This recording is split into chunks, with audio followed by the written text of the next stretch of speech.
어머, 수진이 아니야? 오랜만이다. 너 아직도 세탁소 해? 나 지나갈 때 봤어. 작은 가게 하나 운영해. 대학까지 나와서. 아깝다, 진짜. 죄송합니다. 정말 몰랐습니다.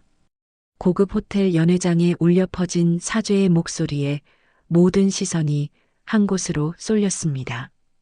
바닥에 무릎 꿇은 두 사람의 얼굴은 새하얗게 질려 있었어요. 검은 옷을 입은 요원들이 사방에 둘러선 가운데 평범한 옷차림의 한 여성이 조용히 서 있었습니다. 세탁소 아줌마가 뭘 어떻게 한 거야? 주변에서 속삭이는 소리가 들렸지만 아무도 정확히 아는 사람은 없었어요. 방금 전까지 무시당하던 그 여자가 지금은 모두를 압도하고 있었습니다. 평범한 줄만 알았는데 저 여자 도대체 누구야? 이 놀라운 반전의 전체 이야기가 궁금하시다면 잠시만 구독 버튼을 눌러주세요. 평범해 보이는 사람들의 숨겨진 이야기를 매일 전해드립니다. 알림 설정까지 해두시면 놓치지 않으실 거예요. 이 이야기는 24시간 전으로 거슬러 올라갑니다. 한수진은 시골 마을의 작은 세탁소를 운영하고 있었습니다. 35, 평범한 일상이 그녀의 전부였어요. 오후에 우편함을 확인하던 수진의 손이 멈췄습니다. 고급스러운 초대장, 대학 동창회였습니다. 15년 만이었어요. 수진은 봉투를 바로 버리지 않았습니다. 한참을 그것을 바라봤어요. 그녀의 표정은 묘하게 굳어 있었습니다. 여보, 뭐 봐? 남편 강민준이 퇴근해서 들어왔습니다. 초등학교 교사인 그는 늘 따뜻했어요. 동창회 초대장이야. 서울이네. 안 가도 돼. 부담스러우면. 민준의 배려에 수지는 고개를 저었습니다. 아니야. 가볼게. 하지만 그녀의 목소리는 평소와 달랐어요. 뭔가 각오가 담긴 음성이었습니다. 출발 전날 밤 시어머니 강은숙이 수진을 불렀습니다. 며느리, 내일 동창회 간다며? 네, 어머님. 시어머니는 잠시 수진을 바라보다가 조용히 말했습니다. 무슨 일 있으면 전화해. 언제든지. 그 말에는 묘한 무게감이 있었어요. 마치 뭔가를 알고 있는 듯한 느낌이었습니다. 시어머니의 표정은 예사롭지 않았어요. 평범한 시골 어머니의 얼굴이 아니었습니다. 네, 어머님. 걱정 마세요. 다음 날 수진과 민주는 서울행 버스에 올랐습니다.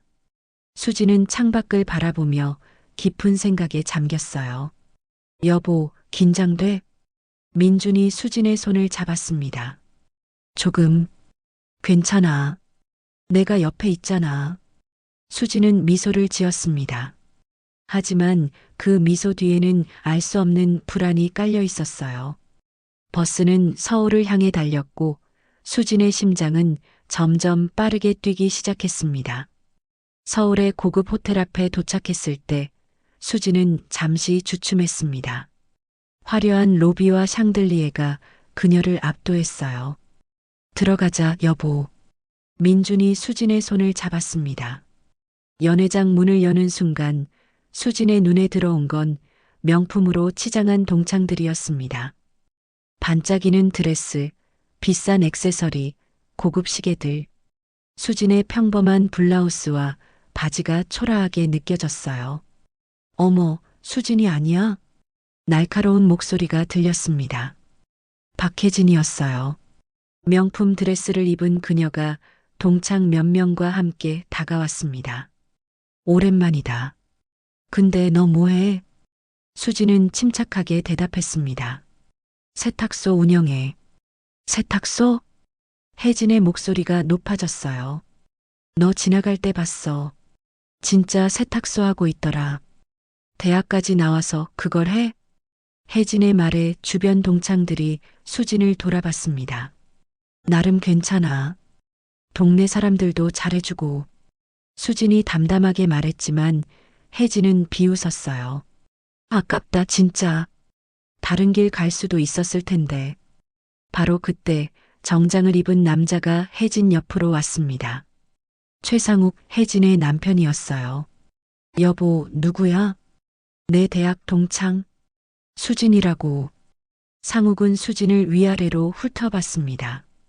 그의 눈빛에는 은근한 무시가 담겨 있었어요. 수진은 남편 민준을 소개했습니다. 제 남편이에요. 초등학교 교사고요. 아, 선생님. 좋은 일 하시네요. 상욱의 인사는 거칠해였습니다. 혜진이 바로 한마디 덧붙였어요. 요즘 교사 월급이 얼마나 된다고. 서울에서 살기 힘들겠다.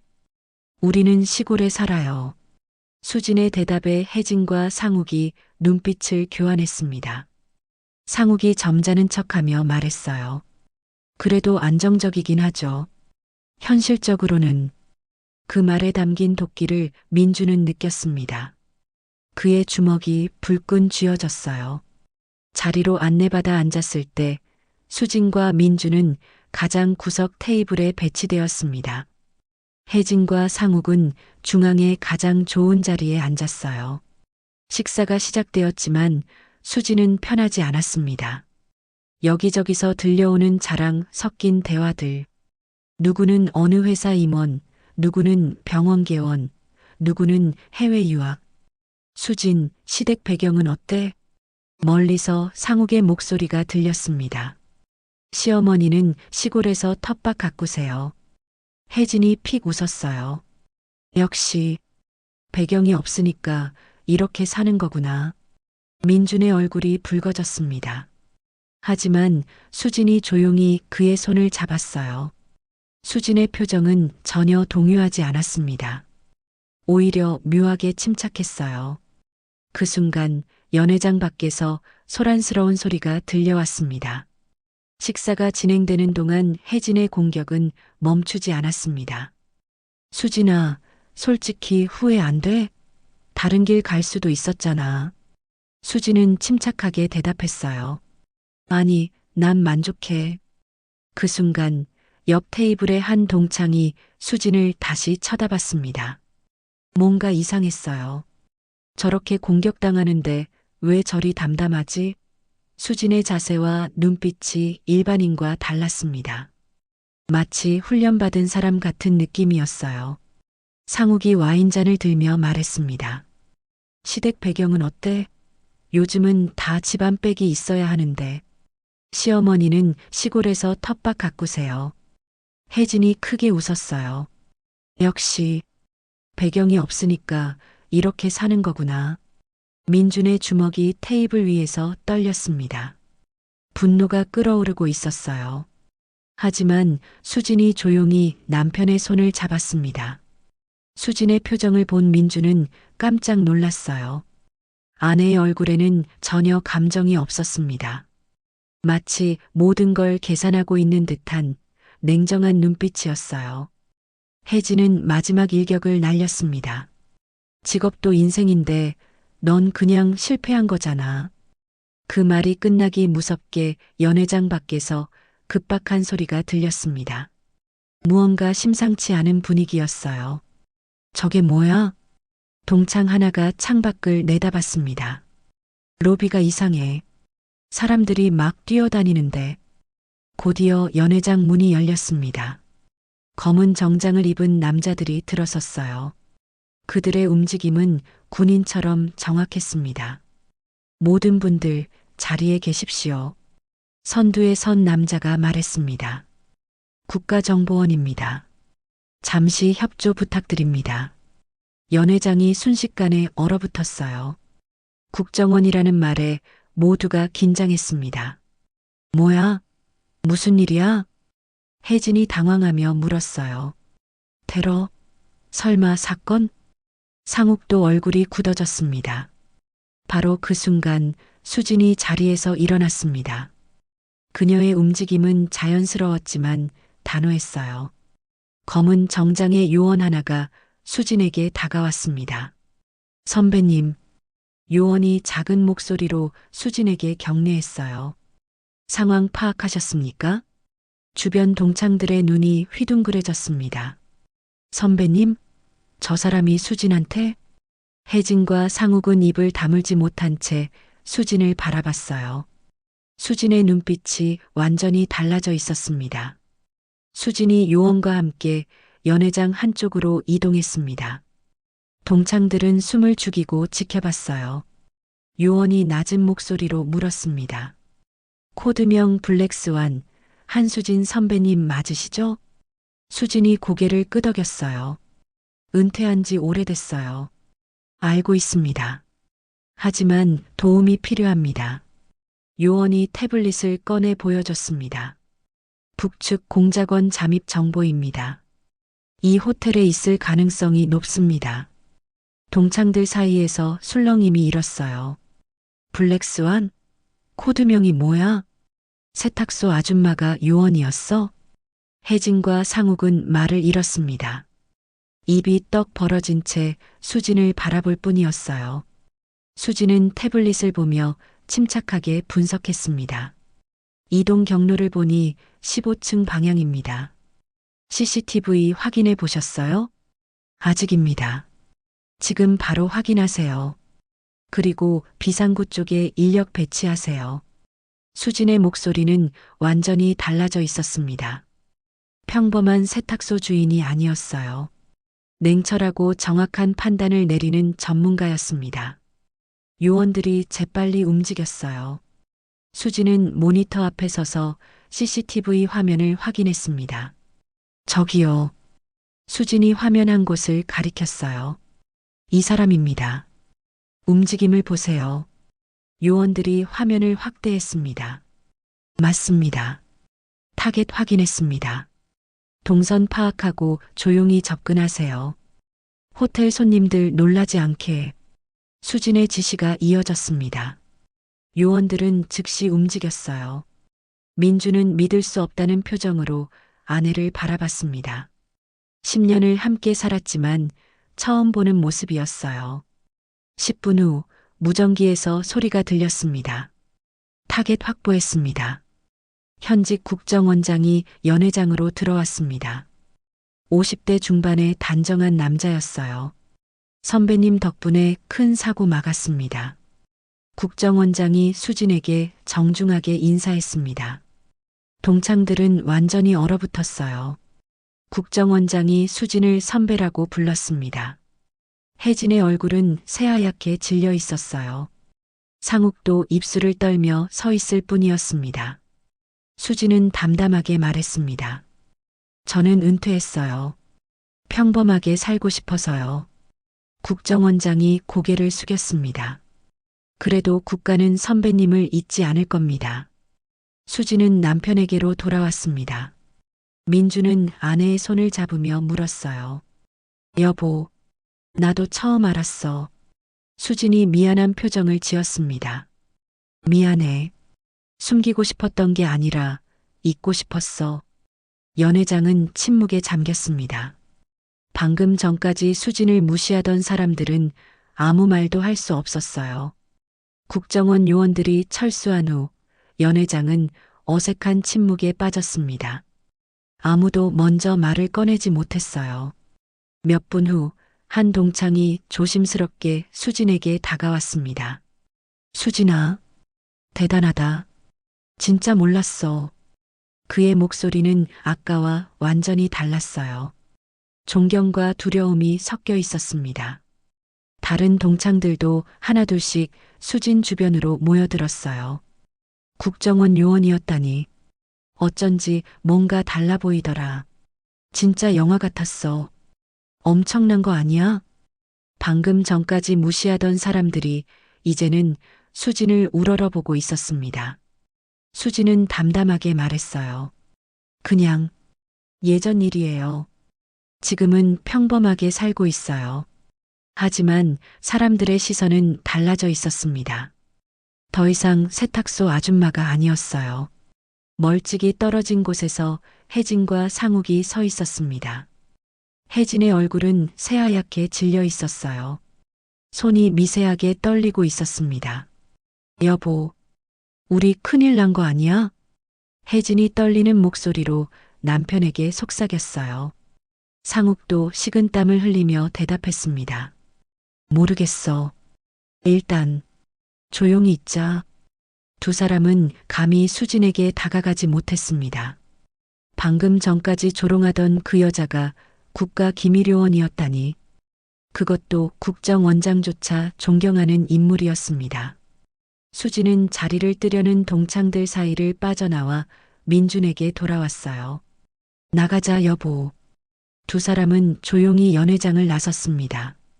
복도를 걷는 동안 민준이 먼저 입을 열었어요. 여보, 왜 말 안 했어? 수진이 걸음을 멈추고 남편을 바라봤습니다. 미안해. 숨기고 싶었던 게 아니야. 그럼 잊고 싶었어. 그 시절을. 수진의 목소리가 떨렸어요. 매일 긴장 속에서 살았어. 언제 죽을지 모르는 인물들. 동료들이 죽어가는 걸 보면서도 아무 표정 지을 수 없었어. 민준이 아내를 꽉 안아주었습니다. 그래서 평범한 게 좋았어. 당신하고 세탁소하고 시골에서 조용히 사는 게. 수진의 눈에서 눈물이 흘렀어요. 알았어, 여보. 괜찮아. 두 사람이 호텔 로비로 내려오는 순간이었습니다. 호텔 입구에서 검은 차량 한 대가 멈춰 섰어요. 뒷문이 열리고 한 사람이 내렸습니다. 수진의 눈이 커졌습니다. 어머님? 평범한 옷차림의 강은숙이 호텔 안으로 걸어 들어왔습니다. 강은숙이 호텔 로비로 들어서는 순간 대기하던 국정원 요원들이 일제히 자세를 고쳤습니다. 원장님, 요원들이 동시에 경례했어요. 로비에 있던 사람들이 모두 그쪽을 돌아봤습니다. 수지는 믿을 수 없다는 표정으로 시어머니를 바라봤어요. 민준도 얼어붙었습니다. 전 국정원장님이십니다. 현직 국정원장이 강은숙에게 정중하게 고개를 숙였습니다. 연회장에 있던 동창들이 우르르 로비로 내려왔어요. 그들은 방금 들은 말이 믿기지 않았습니다. 전 국정원장, 수진이 시어머니가. 혜진과 상욱도 계단을 내려왔습니다. 두 사람의 얼굴은 완전히 새하얗게 변해 있었어요. 강은숙이 수진에게 다가갔습니다. 며느리, 괜찮니? 네. 어머님, 근데 왜 오셨어요? 시어머니의 목소리는 평소와 달랐어요. 부드러우면서도 단호했습니다. 우리 며느리 건드린 사람이 누구지? 그 한마디에 주변이 조용해졌습니다. 어머님, 괜찮아요. 이미 끝났어요. 수진이 말했지만 강은숙은 고개를 저었어요. 괜찮지 않아. 며느리가 얼마나 참았는데. 검은 정장을 입은 비서실장이 나타났습니다. 그의 손에는 태블릿이 들려 있었어요. 원장님, 보고 올립니다. 비서실장이 화면을 보며 읽기 시작했습니다. 박혜진 씨, 대형 로펌 파트너 변호사. 현재 정부 사건 다수 수임 중. 혜진의 얼굴이 창백해졌어요. 최상욱 씨, 대기업 계열사 전무. 소속 회사는 국정원 협력업체. 상욱의 입술이 파르르 떨렸습니다. 강은숙이 조용히 말했습니다. 정부 사건 수임, 재검토하도록. 비서실장이 고개를 숙였어요. 알겠습니다. 협력업체 계약도 마찬가지. 네, 원장님. 혜진이 앞으로 나서며 떨리는 목소리로 말했습니다. 죄송합니다. 정말 몰랐습니다. 상욱도 황급히 고개를 숙였어요. 용서해 주십시오. 제가 잘못했습니다. 두 사람은 거의 무릎을 꿇을 듯한 자세였습니다. 방금 전까지의 오만함은 온데간데 없었어요. 강은숙은 그들을 차갑게 내려다봤습니다. 며느리는 평범하게 살고 싶어서 은퇴했어요. 그 선택을 나는 존중합니다. 시어머니가 수진을 바라보며 말을 이었어요. 하지만 평범하게 산다고 해서 무시해도 된다는 뜻은 아니에요. 네, 정말 죄송합니다. 혜진의 목소리가 떨렸습니다. 직업에 귀천은 없습니다. 사람을 겉모습으로 판단하지 마세요. 강은숙의 말은 그 자리에 있던 모든 사람들을 향한 것이었어요. 로비는 숨소리조차 들리지 않을 만큼 조용했습니다. 수진이 앞으로 나섰습니다. 어머님 괜찮아요. 시어머니가 며느리를 바라봤어요. 괜찮지 않아. 며느리가 얼마나. 수진이 시어머니의 손을 잡았습니다. 정말 괜찮아요. 다들 몰랐으니까요. 그리고 혜진과 상욱을 향해 돌아섰어요. 저도 숨기고 살았어요. 오해할 만했어요. 수진의 목소리는 담담했습니다. 혜진이 고개를 들었어요. 눈가에 눈물이 맺혀 있었습니다. 수진아, 정말 미안해. 내가 너무했어. 괜찮아. 이제 그만 잊자. 수진의 관대함에 혜진은 더 이상 말을 잇지 못했어요. 강은숙이 며느리를 바라보며 말했습니다. 며느리는 평범하게 살고 싶어서 은퇴했어요. 저는 그 선택을 존중합니다. 시어머니의 목소리에는 자랑스러움이 담겨 있었어요. 능력이 있다고 해서 반드시 써야 하는 건 아니에요. 자신이 원하는 삶을 사는 게 진짜 성공이에요. 수지는 시어머니께 고개를 숙였습니다. 고맙습니다, 어머님. 강은숙이 며느리의 어깨를 토닥였어요. 우리 집에 가자. 오늘은 며느리가 좋아하는 음식 해줄게. 세 사람은 호텔을 나섰습니다. 로비에 남은 동창들은 그들의 뒷모습을 조용히 바라봤어요.